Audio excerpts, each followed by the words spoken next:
What's going on, Tywin here, bringing you Act 2, Buried in the Past. This is the first act where you get to play as Issa. You are introduced to her stealth-style gameplay and her basic combat structure.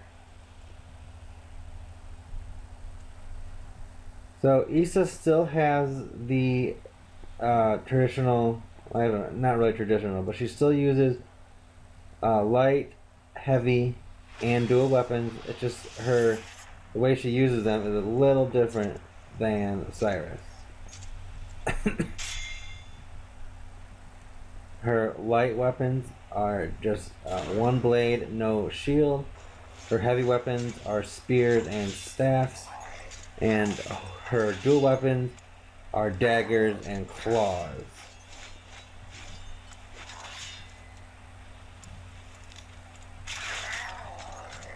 And before every battle, she does shoot the enemy with a crossbow, doing a small amount of damage pre-fight. It's just something that is part of her animation. So now right here we're using the dual daggers. And you notice instead of a duck button, she has a jump button. I already mentioned this earlier last week in the leaked gameplay that I showed.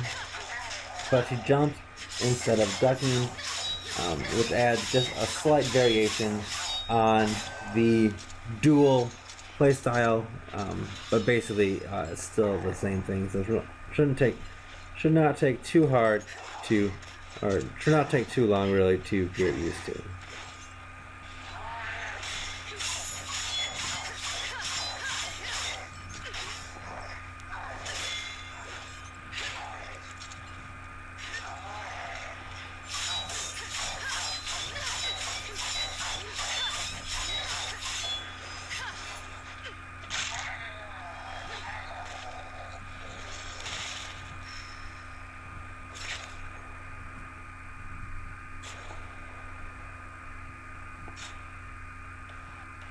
Alright, took that guy out easy enough. And now we'll work our way towards the excavation site in the desert here. As you notice, she is, instead of just walking just straight up to the bad guys like Cyrus does, she sneaks up to the side behind them so she can shoot them with her crossbow first. Before she takes them on one-on-one.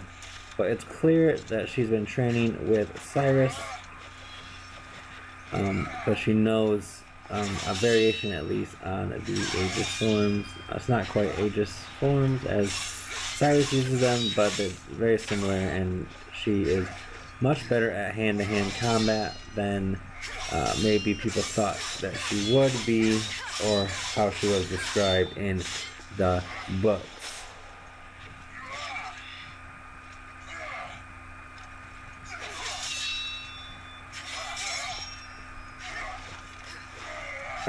You saw it a little while ago, I love when you do the super move, how many stab bubbles you get. It's pretty cool.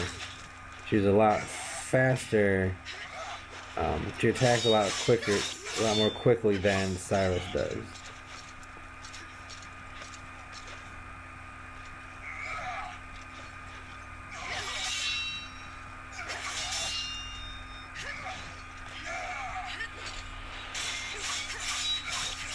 Alright, so we almost got this guy taken down here.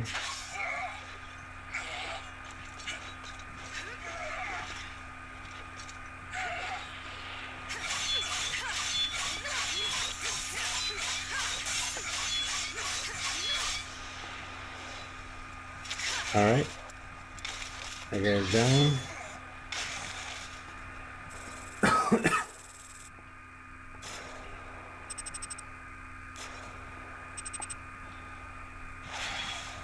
Level 2, woohoo! I'm cruising right up those levels, huh? Level 2.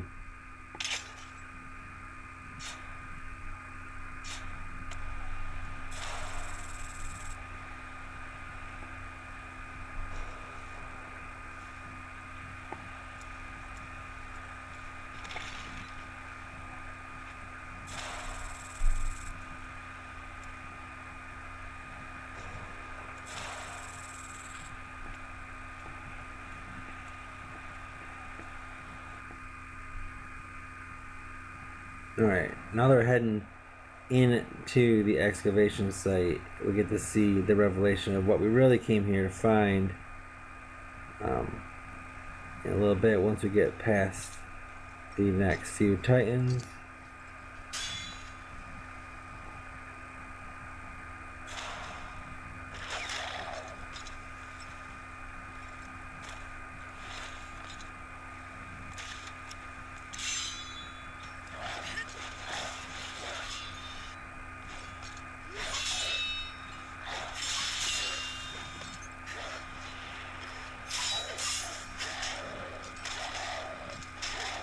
I don't know yet if I really like playing as Issa. It's kind of fun. She has some fun gameplay mechanics, battle mechanics. I really like her staff class. If I play with her long term, it'll probably be just using staff class. Like I'll stick with one staff and try and master her up all the way to level 10 before I switch. That'll probably be what I do if I stick with Issa. Well, I mean, you have to play it for some missions. Well, some missions you can choose. So if I really focus on playing Issa for my channel more, then I will probably use staff on her. As my favorite class is the heavy class, obviously. So it would make sense with my channel that I stick with the heavy class.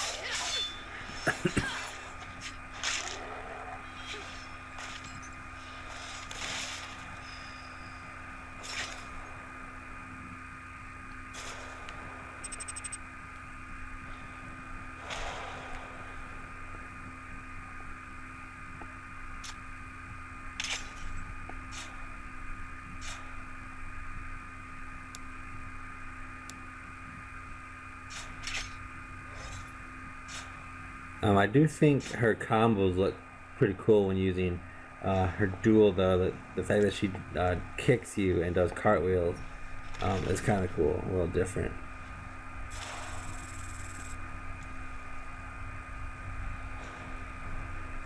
I mean, very different, obviously, than Cyrus. He doesn't kick anyone, typically.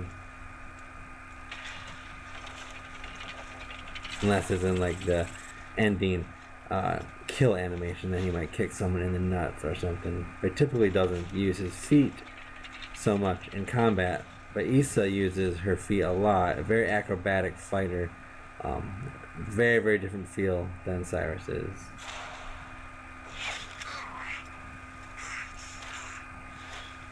But that being said, because she is more acrobatic and uses her feet more,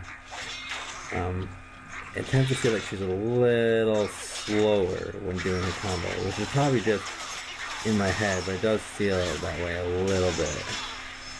Not as quick when using combos in the duel mode. So now we see, so let's talk about staff. Since I'm using staff here. Obviously staff is Issa's heavy weapon. Staff and spears, but they're all kind of staff shaped like this. They're actually a lot of fun to use. You can see her acrobatic killing sequences. Those are typically how you see her end the fight. Is very acrobatic,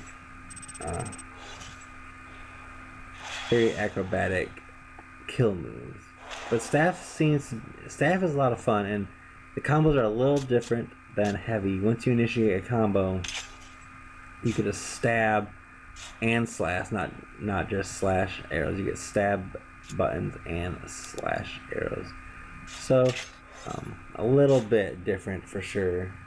I can't decide what I like better. Well, if I really think, I don't really think her combos do any more damage. It's more just a visual look.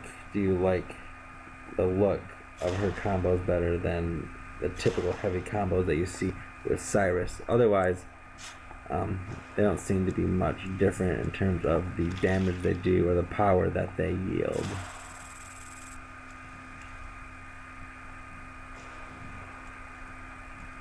Alright, so let's take a little bit of time here just to remind you to go check out the Infinity Blade Masters channel. That channel is run by myself, Operation iDroid, Tam L from Tam L channel,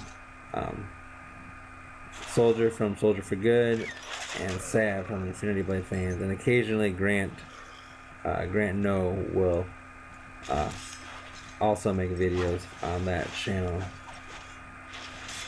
But we're doing over there, I'll have a link in my description like I normally do, but we're doing Infinity Blade over there as well as our own channels. We're trying to focus the Infinity Blade Masters channel on more of an overview of the game and tips and tricks. Not so much, not really a let's play style videos, but more tips and trick style videos. That will be what the focus for Infinity Blade Masters is with regards to Infinity Blade 3. So if there's something that you're stuck on, let us know in the comment section, either on my channel or the Infinity Blade Masters channel, and we'll for sure make a video on it to help you guys out.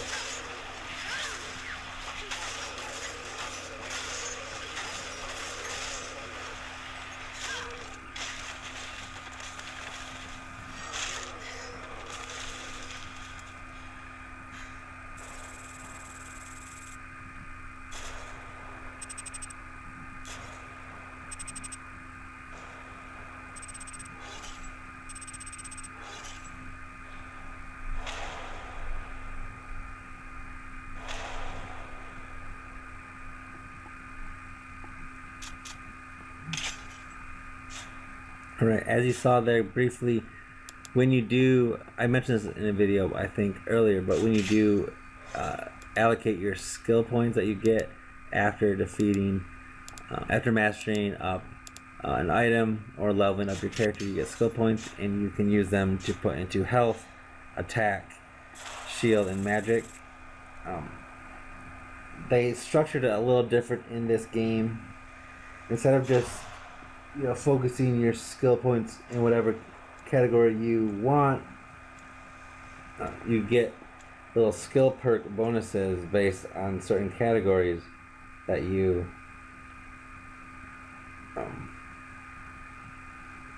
so like if you put, for Issa for example, if you put some stuff into attack, you'll get like an XP boost or larger attack windows. You can make the potions cook faster. You can remove gems for free instead of having to pay to remove them. You can lockpick. She can, if you upgrade her lockpick skill, she can lockpick small and medium chests for you, so you don't need a key.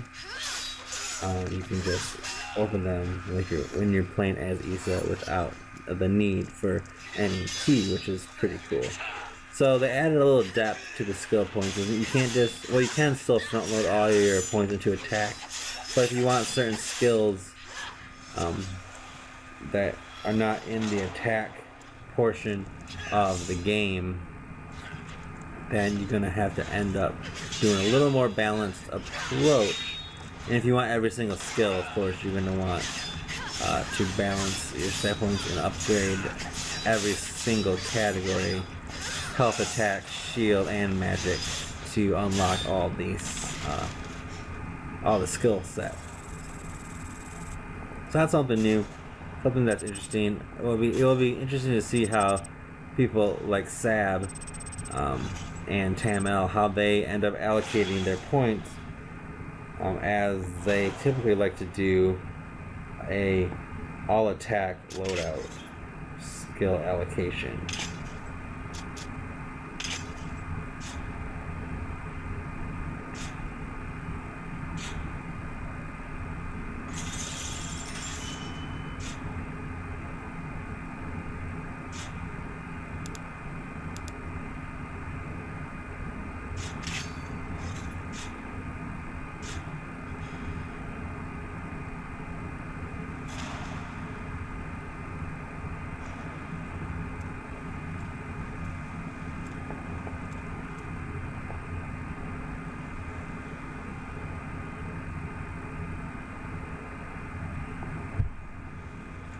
Alright, so now we're nearing the end of this level.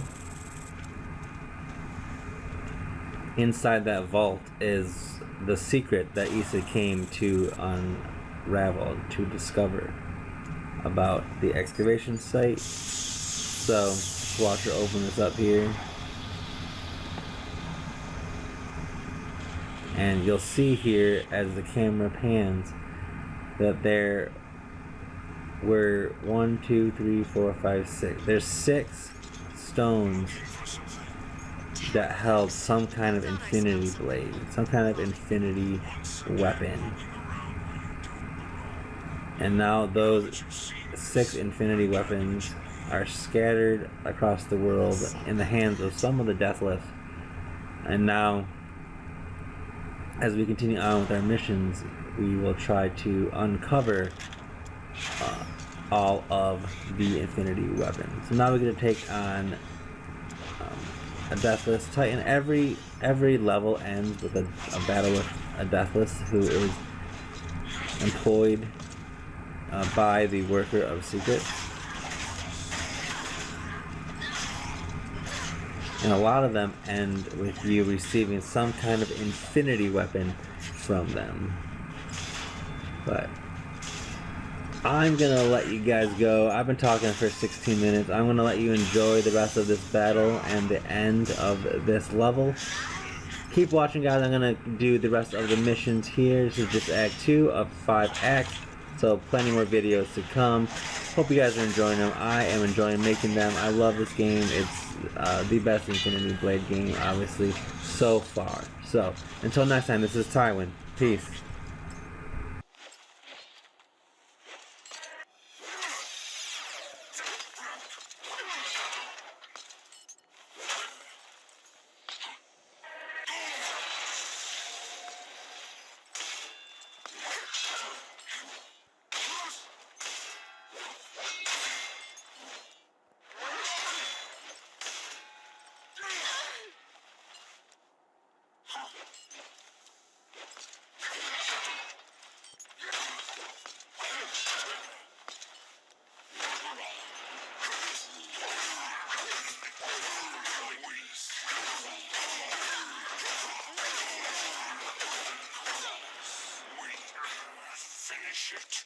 No, Tywinthevile. We're just getting started.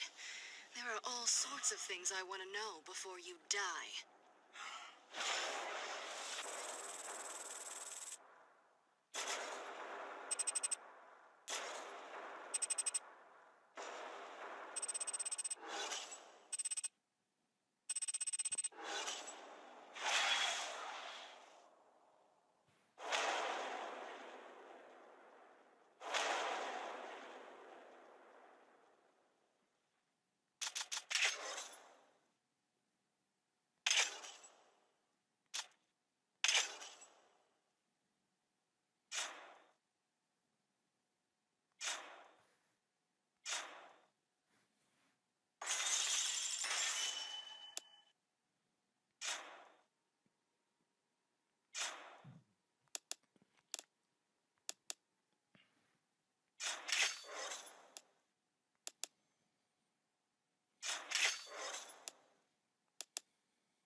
We have to find them all. How many were buried there? At least 6. The worker is arming his allies and ordering them to hunt us down. However, Tywinthevile knew where most of them are, if we can find them first. Master, I went to Drem's Maw as you asked, but the man you seek is gone. What? How? The villagers said the God King's monsters came. The smith was captured. Wait, who is this? He's a master blacksmith. I need him for what I have planned. Why didn't you tell me any of this? That's not important now. It is to me. The imposter must have taken the forge, Master. I'll go to Larioth and free him. I'll go. You don't know the layout. I was the one who rescued you from the Vault of Tears. I can handle this. You need to focus on finding these weapons before they find us.